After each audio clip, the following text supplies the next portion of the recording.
May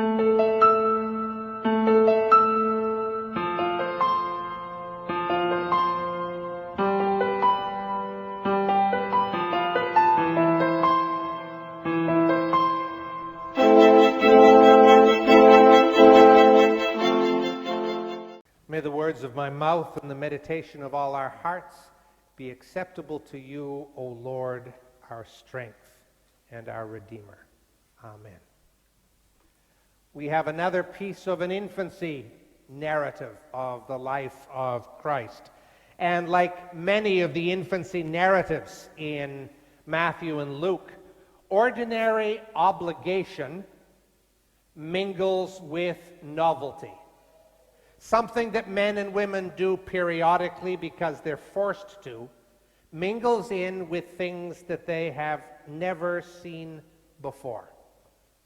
If you look over your shoulder to Christmas past, the trip to Bethlehem was an administrative necessity. Joseph would have suffered a penalty if he had not gone. It would be like him not filing his tax returns. It would be like him not obeying a court summons. And so muttering to himself about what terrible timing this is, right in the midst of a family crisis, he loads up the donkey with a few necessities and a highly pregnant fiancée and heads to Bethlehem as a man under orders, as a man obligated, only to find when he gets there a whole series of actors that he wasn't expecting, who are there waiting for him, or at least waiting for them. And this morning, in this gospel, Mary and Joseph attend the temple for a ritual of purification of women following childbirth.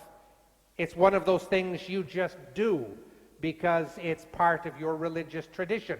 And if you didn't do it, the rabbis would notice. And if they didn't notice, the aunties would notice. And so it's something that comes up at a certain time, and you do it. We used to have a not completely dissimilar service in the old Book of Common Prayer called the Service for the Churching of Women after Childbirth. And it was roughly linked to this process. And the church moved on. The American Prayer Book rejigged it as a service of thanksgiving for the birth or adoption of a child, and the Alternative Services book had something in it. But most of the right-thinking church just scratched its chin and said, no, we won't do that anymore. We don't share the same views of purity, etc., as they do in Judaism and in Islam. Now, if you give birth on a Tuesday, we expect to see you in church on a Sunday with the baby making cooing noises and nobody paying any attention to the sermon whatsoever. But for Jews in the time of Mary and Joseph, this service marked the reintegration of a woman following childbirth into the religious life of Judaism.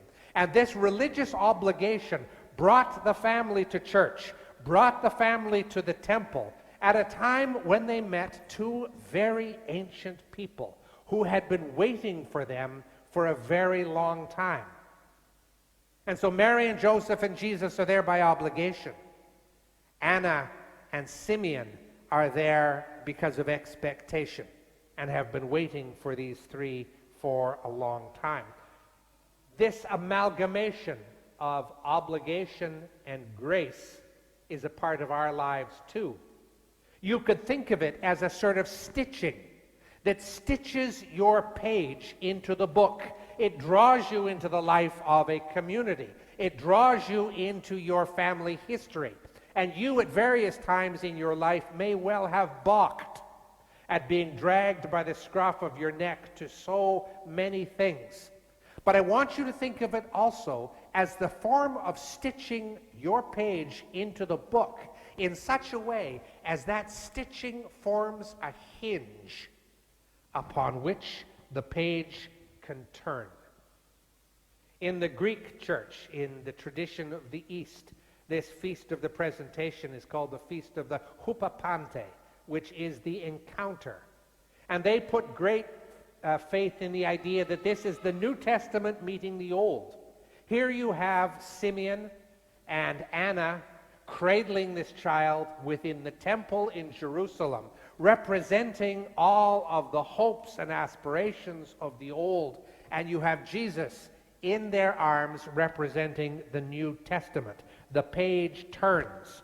On one side is the old, and on the other side is the new. How many of you have a picture of yourself with any one of your great-grandparents? I have a few. Hannah has one back here. I have a few. They were great-grandmothers mostly, one great-grandfather. But you can recognize that they're great-grandparents because you are very small and they are incredibly old. And in this picture, you don't do very much, probably, except blink. And there they are, holding you. And they haven't held babies, perhaps, for quite a long time. And you'll see that there is someone, perhaps a bit younger, hovering around in the background in case they slip. But they quite possibly take enormous pride in the fact that all of their labors, that the labor of their children, that the labor of their grandchildren has not been in vain.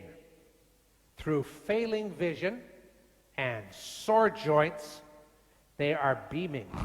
They came through that operation okay. Their children had a bad patch but have managed to make it through it. Their grandchildren who drive too fast have managed to avoid any particular accidents. And so here we are on this particular Sunday at the Peebles Hydro Hotel in 4 generations with the great-grandparents and the little baby, and somebody has a camera. Now, will Granddad live for another decade? Well, if he does, he'll get his telegram from the Queen, and everything will be well, but it is unlikely. But it is enough. In this moment, this very old person is looking at someone who will go on beyond them, who will have horizons and challenges and successes and joys and defeats and life and opportunities for witness in a generation that they will never see. And that very old person in the picture, is perfectly happy not to be the center of attention. In our reading today, Simeon breaks into song. And in your Bible, that Nunc Dimittis is all set out, which Alex just sang, as a sort of poem in your books. And this is one of 4 canticles in Luke 1 and Luke 2. Every time God seems to move in this story, the human actors or the angelic actors can simply sing. They are participants, but they are not actors. They are involved in it, but they're not pushing the buttons. They are there watching it happen, taking great joy in it, but they are not the ones like the backhoe operator moving all the levers and making the bucket move. God's activity is for them a source of great joy. So what is your legacy? You, Joe Jones, Sally Smith. What is your legacy? What is our legacy here in the congregation of All Saints Rome? Is your work a thing? And by that I mean, is it a sort of thing that you look at from a distance and say, it's freestanding, it is what it is. I may be doing it, but it has its own integrity, and it has other people involved in it. And when I'm free of it and take my hand off it, I hope that it will carry on itself.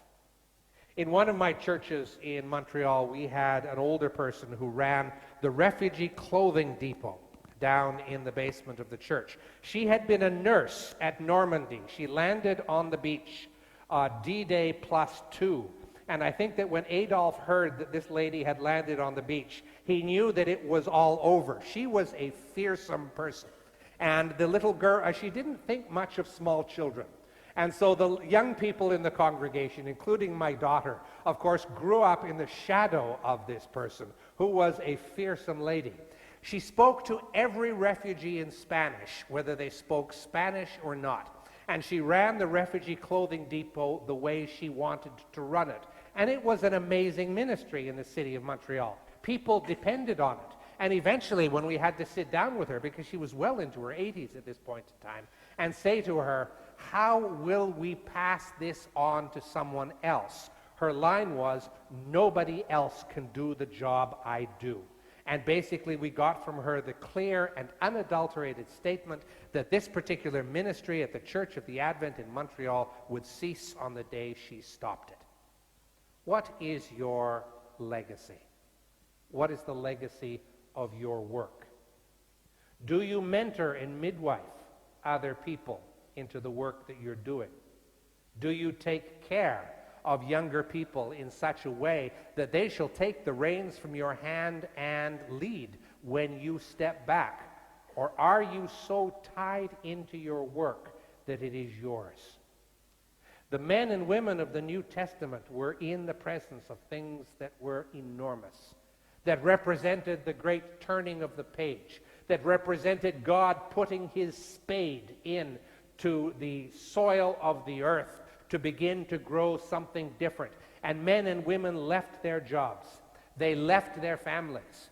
They left their villages. They left things to the side so that they could be part of something new. Because like a small planet tied into the gravity of a larger body, they became part of it. What is the legacy of our congregation? There will come a day when we do have 10, 12, 15 tourists again on a Sunday morning, where we will meet 3 or 4 new people every Sunday who have just arrived to work for the FAO or for a university or for this or that, where we will begin to be again that amalgam of old hands and new people again in this congregation. And the question will need to be asked, what is our legacy as a congregation? Not only to be the congregation of All Saints Rome, and over these last many Sundays, these last many months, we have seen here a core of a congregation rather than its visitors and the people sweeping through. How easy is it for us to release our hold on the bits and pieces of ministry that we do in such a way that others can take them up? You may have chosen this congregation for its style of worship. You may have found after a while that your friends are here, that in a very real sense this is your congregation. You appreciate its language, you appreciate its trajectory, but it is first and foremost God's work and God's act, and we are adjunct to it, satellites to it, and should be able to rejoice with song, as Simeon did, that God is at work in this place, and it will change in ways that you may not be comfortable with, or understand, or see the logic of immediately. But because it is God's act and God's work, you are able to sing. Anna and Simeon are just 2 examples of men and women who recognized that something had walked into their temple, that something had walked into their village, that someone had encountered them who was so different, so special, and represented such a change in the way the universe worked that everything else needed to be put to the side.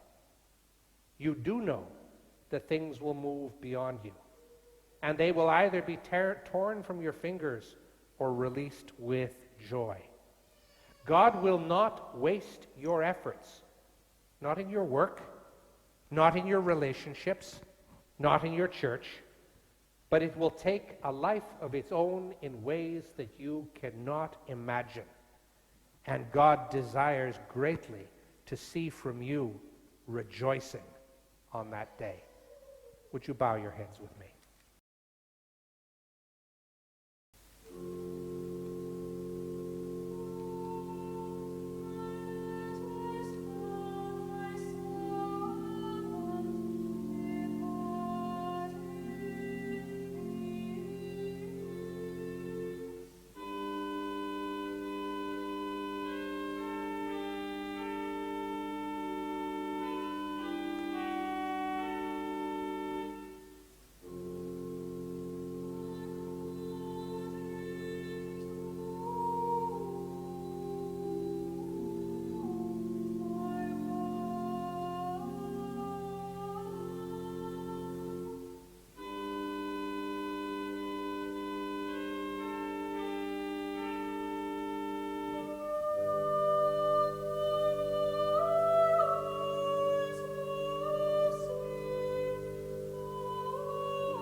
Amen.